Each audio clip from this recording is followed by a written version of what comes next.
Many years before I got to know Paramahamsa Vishwananda, I heard about Haidakhan Babaji. I listened to the music of his devotees and was somehow always attracted to his energy and to his story. I met devotees who spent time with this living master and was always intrigued to go one day to visit his ashram.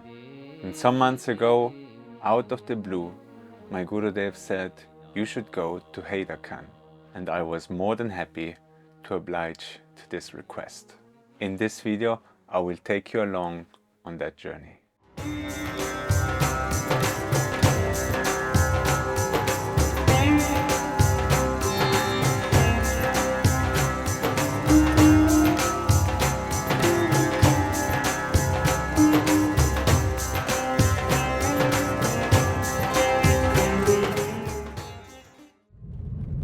We're now on the way to Haidakhan Babaji's Ashram. It's in Uttarakhand. It is a stony mountain road to go to the village of Haidakhan. Since a few years they have actually built a road to reach directly to the ashram. Before, I was told that you had to traverse many streams to reach. Finally, we reached the ashram, which is built on a beautiful riverbank.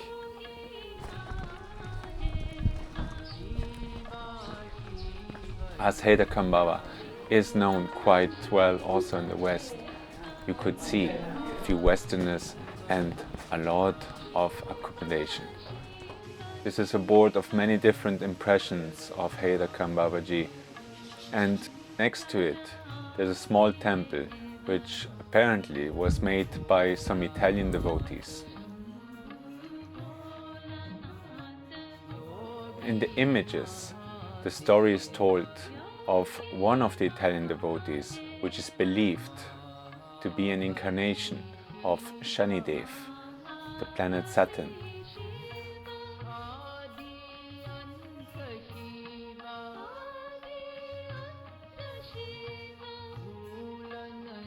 But the main attraction is obviously to go to the samadhi place, to the resting place of the great yogi Haidakhan Babaji.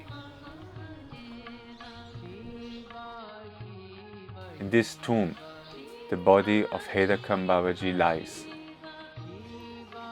It is a quite emotional and touching moment for myself, because Haidakhan Baba played a big role in my life, even though I have never met him.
And this is the Shiva Lingam, which Munindra Baba, the previous incarnation of Haidakhan Baba, installed. This is the Asan of Babaji.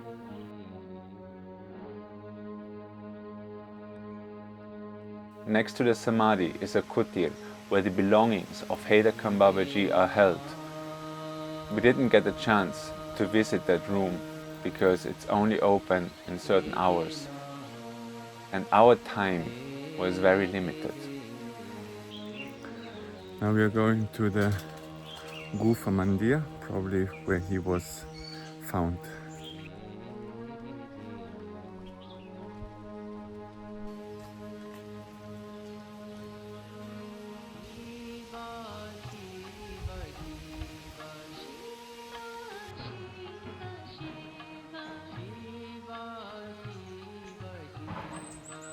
Walking down to the riverbank, we came to the Duni. This is the Duni place, which has some very meaningful inscriptions on the door.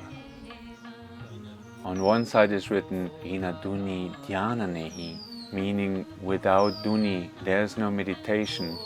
And on the other side is written, Vina Guru Jnana Nehi, without Guru there's no knowledge. Sri Babaji instructed people to live in truth, simplicity and love. He was more concerned with the way people lived than with the forms of religions which they practiced.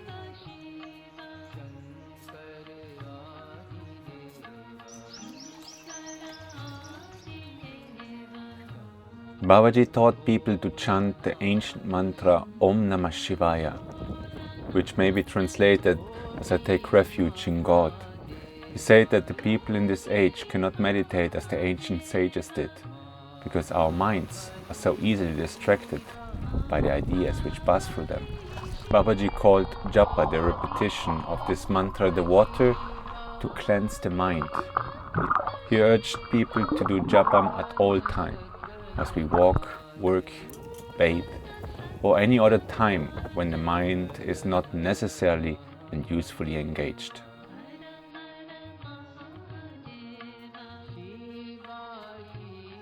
First we saw this cave, which we were told is not really something special. And then we entered into the actual cave of appearance.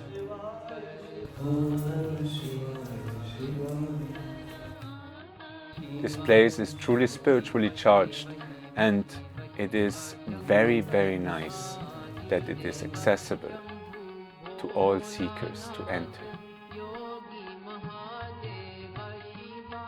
This is the cave where in 1970 Haidakhan Babaji appeared. It is said that he is not born, but he suddenly appeared and lived till 1984 around this area, doing a lot of miracles. Here you can see the dating of Haidakhan Baba, the one, his previous incarnation. On top of the cave, they have built various temples. There's also a Yagneshala and further accommodations.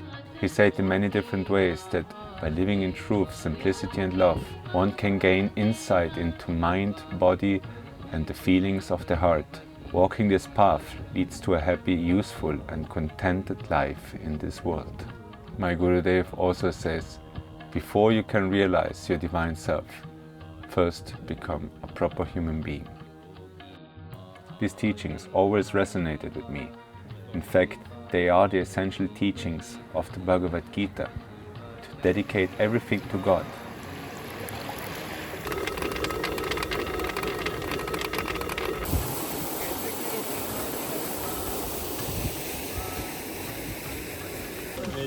Yeah, they're grinding with the flour.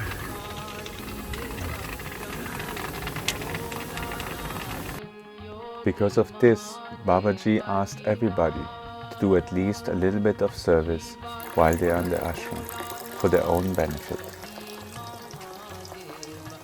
This is also the main teaching of my Gurudev and Bhakti Marga. Simply live for God. The previous incarnation of Haidakhan Babaji, which lived in 1880, was called Munindra Baba. He became famous or was discovered by another wandering monk, Mahendra Baba. And Mahendra Baba proclaimed that Munindra Baba will come back, will reincarnate in this location. Mahendra Baba left his body in 1969, and 1 year later, Haidakhan Babaji was discovered in the cave.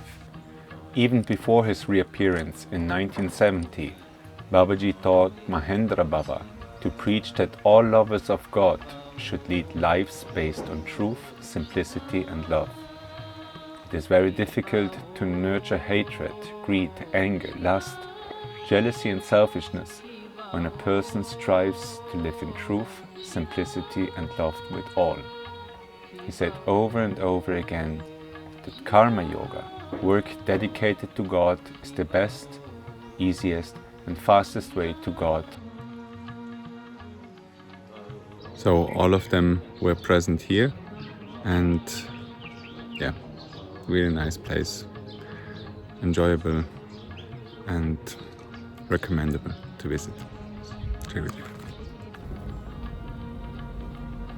Like this I can see that the eternal truth always stays the same, and the masters over and over come to remind us and to uplift us.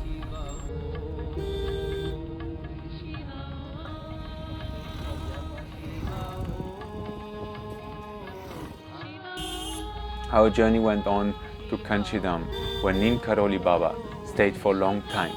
Ninkaroli Baba spoke highly about this city. He said it is spiritually very uplifting for anybody who comes.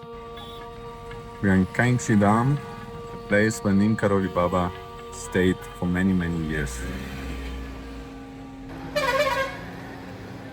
We visited the temple and stayed overnight before we moved on to our next destination, the Babaji cave, where Lahiri Mashaya received the Diksha for the Kriya Yoga. But that is another episode. Jai Gurudev.